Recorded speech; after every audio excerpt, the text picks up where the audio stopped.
അയാള് പറഞ്ഞ സുഭാഷ് ചേട്ടന്റെ ജാതകവിധി ഉണ്ടല്ലോ, അത് തെറ്റാണെന്ന് ഞാൻ തെളിയിച്ചു തരും. അല്ലടാ ഹരീഷൻ?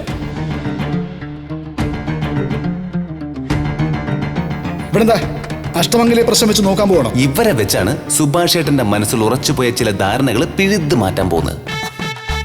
ഒരു ചെറിയ ദോഷം കാണുന്നുണ്ട്. തറവാട്ട് അമ്പലത്തിൽ പോയി വഴിപാട് നടത്തണാവും. ആ കറക്റ്റ്. കല്യാണം എപ്പം നടക്കും ജോലിസരെ? ജാതക പ്രകാരം ഇയാളുടെ കല്യാണം കഴിഞ്ഞ് ഒരു പെൺകുഞ്ഞ് ജനിച്ചിരിക്കണമല്ലോ. പറഞ്ഞു പറ. വരുന്നത് മഹാലക്ഷ്മിയെ പോലൊരു കുട്ടിയാവും. ആ കുട്ടി ഒരമ്മ സ്നേഹിക്കുന്നത് പോലെ ഈ ജാതകക്കാരനെ സ്നേഹിക്കും. പെണ്ണ് വടക്ക് ദിക്കുന്നതായിരിക്കും.